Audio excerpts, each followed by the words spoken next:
तो गाइस आज मैं एक्सप्लेन करूंगा मार्शल यूनिवर्स सीजन 11 एपिसोड 58 के नॉवेल को। तो गाइस अगर आपको हमारी इस वीडियो की एक्सप्लेनेशन पसंद आती है तो चैनल को लाइक सब्सक्राइब जरूर करें। अगर आपने हमारे पिछले किसी भी एपिसोड को मिस कर दिया है, चाहे वो सीजन 4 से लेकर सीजन 11 तक कोई भी एपिसोड क्यों ना हो, तो एक बार चैनल के प्लेलिस्ट में जाकर वहां पर चेकआउट जरूर करें। वहां पर गाइस आपको सारे एपिसोड्स के लिंक मिल जाएंगे। तो चलिए बिना किसी देरी के आते हैं कहानी की मेन स्टोरी लाइन पर। तो इस एपिसोड की स्टार्टिंग गाइस हमें उन इमोस किंग्स को दिखाया जाता है जो लिंगडोंग को जान से मारने वाले थे, बट वहां पर लिंगडोंग ने अपने दोनों पैतृक प्रतीक की पावर्स का यूज कर दिया था। हाँ, लास्ट में जो ब्लैक होल नहीं निकला था गाइस वो होता है लिंगडोंग का दूसरा पैतृक प्रतीक है, यानी एंशिएंट डिवॉर्मिंग सिंबल। और गाइस जैसे एंशिएंट डिवॉर्मिंग सिंबल प्रकट होता है काफी ज्यादा भयानक आवाज फैलने वाली लगती है। लिंगडोंग के पास इस समय एंशिएंट डिवॉर्मिंग सिंबल साथ ही साथ थंडरबोल्ट पैतृक प्रतीक लिंगडोंग ऐसे दोनों हाथों में लेकर खड़ा था। वहां पर वो जो इमोस होते हैं वो लिंगडोंग की जैसे ही दो पैतृक प्रतीक की पावर्स देखते हैं वो काफी ज्यादा शौक हो जाते हैं और कहते हैं ये कैसे हो सकता है, तुम्हारे पास दो पैतृक प्रतीक कैसे हो सकते हैं। गाइस वो लोग भी काफी ज्यादा शौक थे और वो लिंगडोंग को बहुत ही ज्यादा गुस्से में देख रहे थे, बट उन्हें अब लिंगडोंग से डर भी लगने लगा था क्योंकि उनके पास उनकी पुरानी शक्तियां नहीं थी, बल्कि वो अभी लोग इस समय एक सोल के फॉर्म में थे। सोल के फॉर्म में समझे लिंगडोंग उन लोग को एकदम जान से खत्म कर सकता है। एक बार उनकी सोल को खत्म कर देगा तो समझे पूरी तरह से खत्म।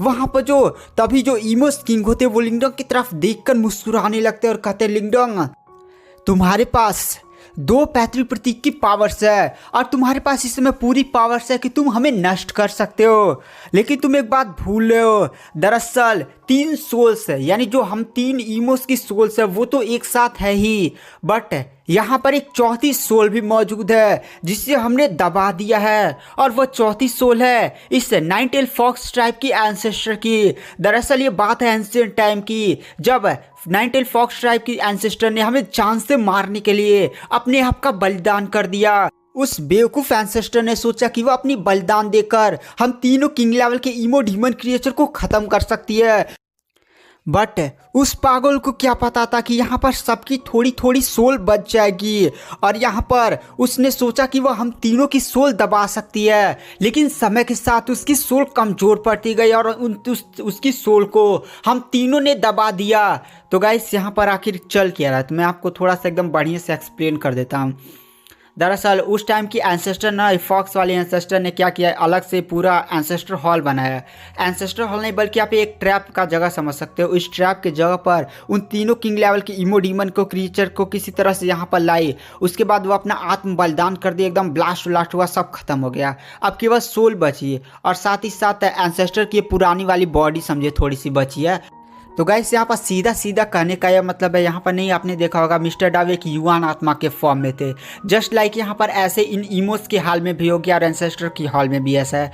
बट यहाँ पर 4 लोग टोटल है, लेकिन जो 3 इमोस की सोल्स है उन्होंने चौथी को दबा दिया। अगर यहाँ पर लिंगडोंग अपने एंशिएंट डिवॉर्मिंग पावर्स का यूज़ करता है, साथ ही साथ दोनों पैतृक प्रतीक की पावर्स का यूज़ करता है और वह सीधे ही ना इन इमोस को ख़त्म करता है, इन इमोस की सोल को, तो समझिए एंसेस्टर की भी आत्मा खत्म हो जाएगी। तो यहाँ पर यही बात है, ये इमोस भी बोल रहे थे कि अगर लिंगडोंग तुम अपने दोनों पैतृक प्रतीक की पावर्स का यूज करते हुए हमारा खात्मा करते हो तो एंसेस्टर भी खत्म हो जाएगी। एंसेस्टर के साथ साथ एंसेस्टर के पास जो विरासत है वो भी खत्म हो जाएगी। एक बार विरासत खत्म हो गया तो यहाँ पर ये जो फॉक्स ट्राइब के जितने भी लोग हैं ना वो कभी भी फिर से अब पावरफुल नहीं बन पाएंगे और एंशिएंट टाइम में जितने स्ट्रांग थे उतने नहीं पावरफुल बन पाएंगे। वहां पर जो इमोस होते हैं वो हंसते हुए लिंगडोंग की तरफ देखते और कहते हैं लिंगडोंग ये तुम्हें बड़ा सा लाल कलर का समुद्र दिख रहा है, तुम्हें पता है ये क्या चीज़ है? ये एंशिएंट टाइम से अभी तक जितने भी फॉक्स ट्राइब के इधर बंदे आए हैं विरासत के चक्कर में, ये सभी का खून है। मतलब बस पूरा ये जो समुद्र है ना पूरे फॉक्स ट्राइब के खून से बना हुआ था। लिंगडोंग भी यह बात जानकर काफ़ी ज़्यादा शौक हो जाता है। वहाँ पर इमोस हंसने लगते और कहते हैं लिंगडोंग तुम्हें क्या लगता है हमने ये सब क्यों किया? इतनी बड़ी खून की एकदम समुद्र क्यों बनाया? हम इस खून की समुद्र की पावर्स का यूज़ करेंगे और फिर से अपनी फिजिकल बॉडी तैयार करेंगे, यानी हम तीनों किंग लेवल की इमो डीमन क्रीचर फिर से इस दुनिया में आएंगे। अब तुम्हारे पास 2 ऑप्शन है, या तो तुम अपनी पैतृक प्रतीक की पावर्स का यूज करते हुए हमें खत्म कर दो, और साथ ही साथ एंसेस्टर भी खत्म हो जाएगी और विरासत गई फॉक्स ट्रैप पूरा खत्म, या तुम हमें मत मारो।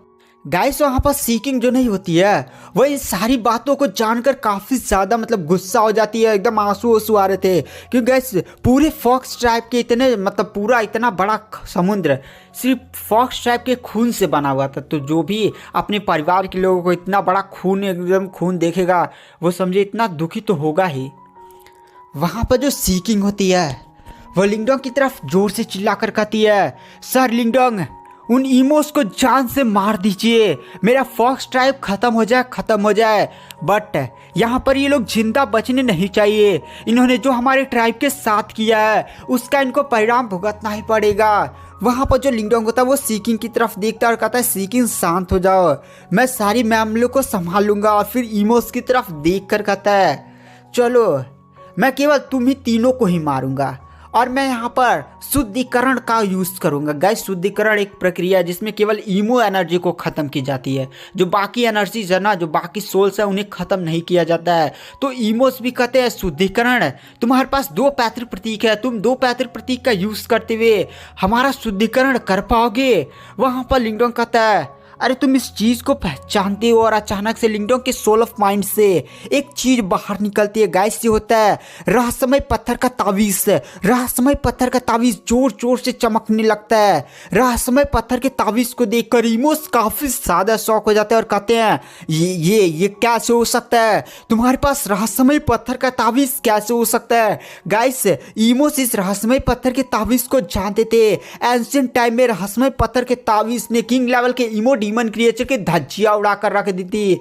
ये गॉड लाइक कल्टिवेटर के पास हुआ करता था और गॉड लाइक कल्टिवेटर ने एंशिएंट टाइम में इसी रहस्यमय पत्थर के तावीज के साथ एकदम तबाही मचा दी थी। और गाइस रहस्यमय पत्थर का तावीज एंशिएंट टाइम में जो सबसे खतरनाक रैंकिंग लिस्ट नए वीपन्स की बनाया जाए तो 2nd रैंक पर आता था। 1st रैंक पर आई थिंक मेरे को भी नाम नहीं पता, लेकिन 2nd रैंक पर आता था। गाइस रहस्यमय पत्थर का तावीज जैसे ही प्रकट होता है इमोस तो भाई कांप उठते हैं। वो लोग समुद्र में भागने की कोशिश करते हैं, बट लिंगडोंग तुरंत अपनी दोनों पैतृक प्रतीक की पावर्स का यूज करता है और सीधे ही एक घेरा बनाकर उनको कैद कर देता है और कहता, बेटा कहाँ भागने की कोशिश कर रहे हो क्या, बट ऐसा करने के लिए जिंदा तुम बचोगे नहीं। लिंगडोंग तुरंत रहस्यमय पत्थर के तावीज को देखता है। रहस्यमय पत्थर का तावीज अचानक से सफेद कलर का ऐसे रोएदार धागे छोड़ता है और सीधे ही उन इमोस के जो सोल बचा उन्हें छेद कर देता है। रहस्यमय पत्थर का तावीज एकदम जोर जोर से सफेद रोशनी छोड़ने लगता है और तीनों इमोस की धज्जियां उड़ा कर रख देता है। मतलब यहाँ पर कुछ टाइम में जो रहस्यमय पत्थर का तावीज है वह तीनों किंग लेवल के इमो डीमन क्रिएचर को खत्म कर देता है। और गाइस जैसे ही वहां पर इमोस खत्म हो जाते हैं, एकदम नष्ट हो जाते हैं, वहाँ पर जो बची हुई सोल थी जो एंसेस्टर की थे यानी फॉक्स टाइप की एंसेस्टर की थी वह धीरे धीरे अपना फॉर्म लेने लगती है। और जैसे वो फॉर्म लेती है वहाँ पर हमें काफ़ी ज़्यादा ब्यूटीफुल लेडी फॉक्स लेडी को दिखाया जाता है। और इस बार जैसे ये फॉक्स लेडी प्रकट हुई थी काफ़ी ज़्यादा सुनहरी गंध फैल चुकी थी, साथ ही साथ पर्पल कलर का ऑरा फैला हुआ था। और इस लड़की की बॉडी से मतलब इस लेडी की बॉडी से काफ़ी ज़्यादा प्योर आभा महसूस हो रही होती है। वहाँ पर गाइस वो जो एंसेस्टर फॉक्स होती है वो अपनी आंखों को खोलती है और सीधे ही वहाँ पर लिंगडोंग साथ ही साथ सीकिंग की तरफ देखती है। फिर वहाँ पर जो फॉक्स एंसेस्टर होती है वो लिंगडोंग को इसके लिए धन्यवाद बोलती है और फिर वह सीकिंग से माफ़ी भी मांगती है और तुरंत सीकिंग को पहले गले लगा लेती है। और गाइस यहाँ पर ये जो फॉक्स टाइप की एंसेस्टर थी वो इसकी सोल दब चुकी थी। वो सारी चीज़ें देख तो रही थी बल वो कुछ कर नहीं पा रही थी क्योंकि तीनों से जो इमोस की सोल ने समझे उसको दबा दिया था।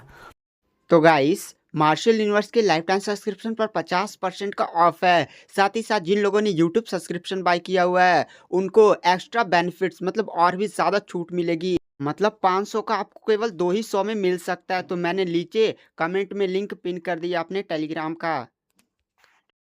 तो गाइस यहाँ पर हमें एज फॉक्स एंसेस्टर को दिखाया जाता है जो सीकिंग को बताती है कि मैं सारी चीज़ें देख तो रही थी बट मैं कुछ कर नहीं सकती थी। फिर वह सभी से माफ़ी मांगती है बट वहाँ पर सीकिंग बोलती है, एंसेस्टर इसमें आपकी कोई भी गलती नहीं है, फिर गाइस थोड़ा सा हमें इस फॉक्स एंसेस्टर की स्टोरी बताई जाती है कि आखिर यह सब कैसे हुआ था, मतलब फॉक्स ट्राइब इतना ज़्यादा कमज़ोर कैसे बना। यहाँ पर फॉक्स एंसेस्टर बताती है जब उस घटना के बाद हम लोग इस समझे इस विमान में, जो एक अलग सा विमान है जिसे एंसेस्टर हॉल इस टाइम बोला जा रहा है, उसमें कैद हो चुके थे। तो यहाँ पर 3 ईमोस की सोल थी, साथ ही साथ मैं अकेली थी फॉक्स ट्राइब की एंसेस्टर। तो उन ईमोस की जो सोल थी ना, उन्होंने समझे मुझे दबा दिया और मेरी पूरी सोल पर कब्जा कर लिया। मेरे सोल में फॉक्स ट्राइब की ब्लड लाइन थी और उन ईमोस के पास एक अजीब सी पावर थी। उन्होंने अजीब सी टेक्निक का यूज़ किया और मेरे शरीर के, मतलब मेरे सोल के अंदर जो फॉक्स ट्राइब की ब्लड लाइन थी नहीं, ब्लड लाइन में छेड़खानी कर दी। अब ब्लड लाइन में ऐसी छेड़खानी की जो बाहर मेरे फॉक्स ट्राइब के जितने भी कल्टिवेटर्स थे वो लोग कल्टिवेशन स्पीड बहुत ही ज़्यादा स्लो हो गए।